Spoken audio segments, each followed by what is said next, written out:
Obrigado, presidente. Bom dia. Bom dia. Então, nós vamos falar um pouco agora da variação do volume. Antes é importante a gente falar das diferenças metodológicas. Quando nós estamos falando da análise que a Abras trouxe este crescimento, nós estamos falando de todas as cestas que compõem o supermercado.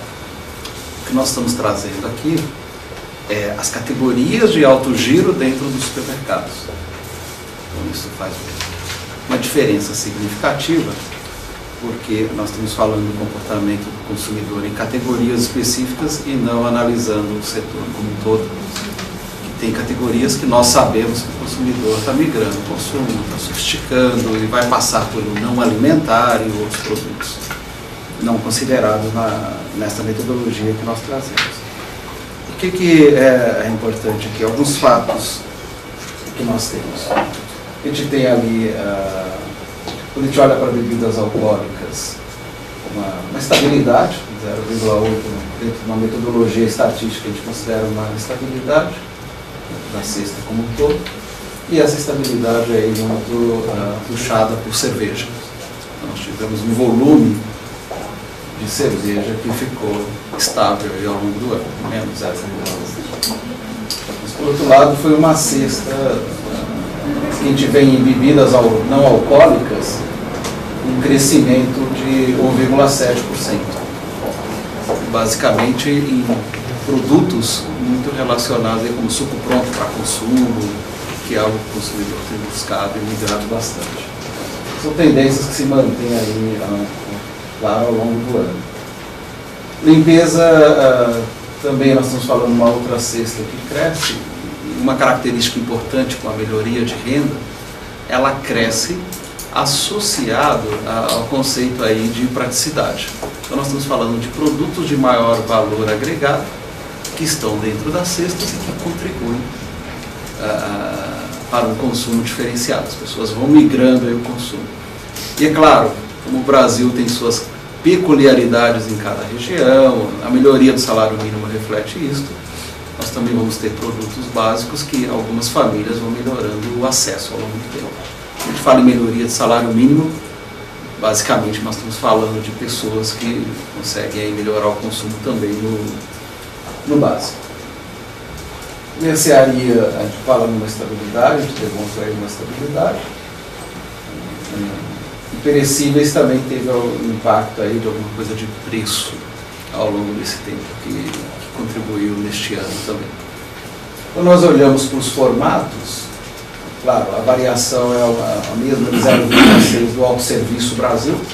E é importante para nós, Autosserviço é uma loja alimentar que vai ter de um check-out ou um caixa 50, 60. Então nós estamos falando aí de um espectro bem amplo de formatos de loja em todas as regiões. O destaque fica para o autosserviço de 1 a 4 caixas, que é o formato que está mais próximo das famílias, mais próximo de casa. Isso também está muito relacionado com as tendências, que as pessoas procurando, por um lado, se abastecerem do ponto de vista da conveniência perto de casa. E outro segundo ponto que merece destaque vai ser o autosserviço ali de 10 a 19, está estável, mas é positivo, mas que também mostra para a gente um outro movimento em termos de formato de loja, que é o consumidor que, ao melhorar a renda, ele vai qualificando mais o seu consumo.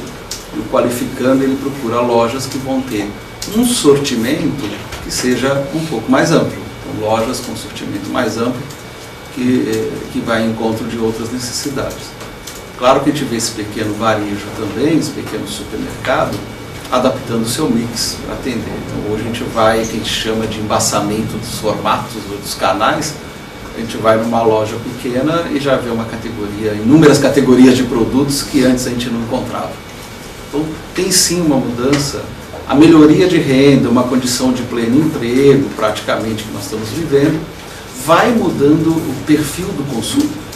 Então essa é a mudança mais significativa que a gente tem no Brasil. Além de mais pessoas empregadas, o perfil do consumo se altera em função de melhoria de renda, né? O salário também, o salário médio melhorou bastante no último ano, nos últimos anos, eu poderia até falar. E isso traz impacto no comportamento de compra do consumidor. Nós já tínhamos falado anteriormente da categoria de bebidas, aqui traz alguns exemplos.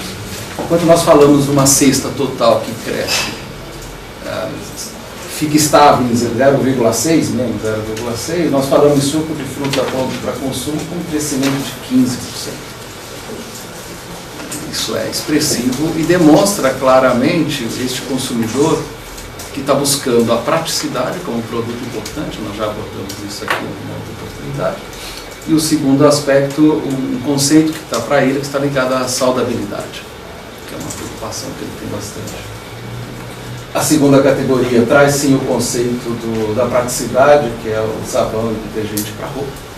E ali que contribui bastante para esse crescimento, por exemplo, é o segmento de sabão líquido, como um destaque importante.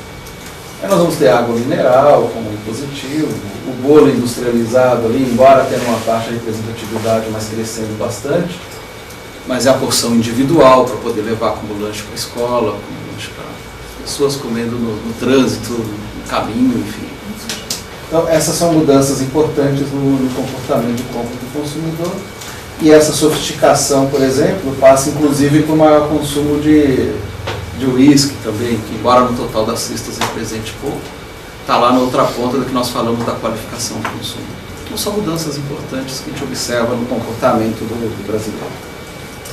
Por outro lado, por razões diversas, a gente vê aí algumas categorias que apresentam queda, como o açúcar, cigarro, o papel higiênico, creme dental, fraldas, enfim. A gente tem algumas categorias impactadas com margarina ali, e tem muito também em relação com a questão aí de preço e mudança de hábito, é a combinação dos dois. Definitivamente nós não temos mais o mesmo perfil de consumo, embora essa é sempre uma média, se a gente for para o Brasil, né, a gente fica falando em saudabilidade e a gente vai ter regiões que se alguém pudesse consumir gordura ainda seria muito positivo, então a gente precisa olhar com muito cuidado aí com cada região, mas a tendência geral é esta. Obrigado. Vamos agora entrar na perspectiva 2013. O nosso cenário construído, nós estamos projetando hoje um crescimento real para 2013 de 3,5%.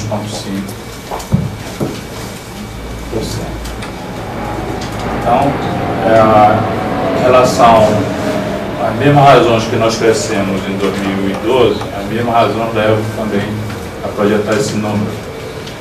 O aumento do salário mínimo para 2013 é menor em relação a 2012. E a manutenção da taxa de emprego. Manutenção da taxa de emprego e aumento de ganhos reais de salário leva a chegar neste número. Vou passar aqui para o nosso economista Cláudio Taira como é que foi a evolução e como nós chegamos a essa perspectiva para 2013. Por favor, Cláudio. Bom, só para explicar como é que seria essa projeção. Em relação ao resultado do ano passado, é um resultado positivo. Se o ano passado foi 5,3, agora vamos estar projetando um crescimento de 3,5. Assim, é um número que mostra uma pequena desaceleração do crescimento, mas ainda é um resultado extremamente positivo. O que a gente está projetando? Nós temos um modelo de análise do cenário que mostra uma correlação muito forte entre a questão da taxa de desemprego, os índices de desemprego e o ganho salarial. Basicamente, o salário, a venda dos supermercados, ela é muito sensível ao efeito renda do trabalhador. O efeito renda é maior ganho de massa salarial e nível de empregabilidade. Então, muito mais sensível a esse aspecto do que, por exemplo, ao efeito crédito, que também é outra variável que cresce muito na economia. Então, baseado nesses indicadores e nessa trajetória de crescimento, nós projetamos esse crescimento de 3,5% em 2013. Ele está um pouco abaixo do resultado de 2012, mas basicamente assim, uma primeira variável de análise para começar a fazer análise é qual foi o ganho real de salário mínimo em 2012. Né? Qual foi o aumento do salário mínimo nominal? Foi de 14%. Para 2013, a gente já vai começar de um patamar mais baixo, que já houve esse aumento do salário mínimo, essa correção, e ela foi de 9%.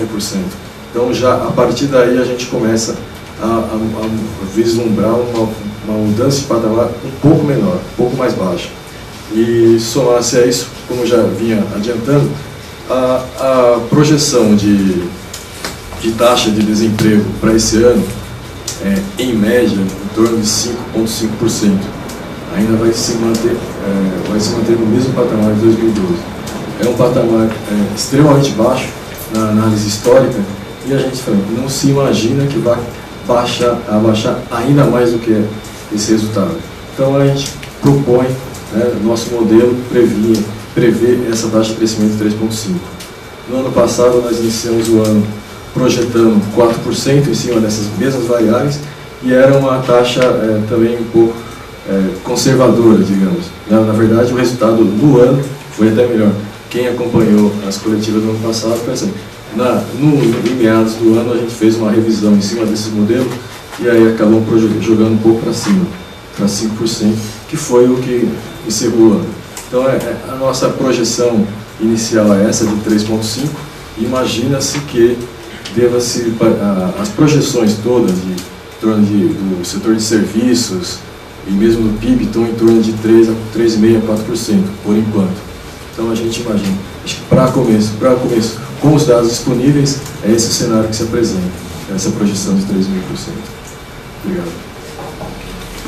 Obrigado, Flávio.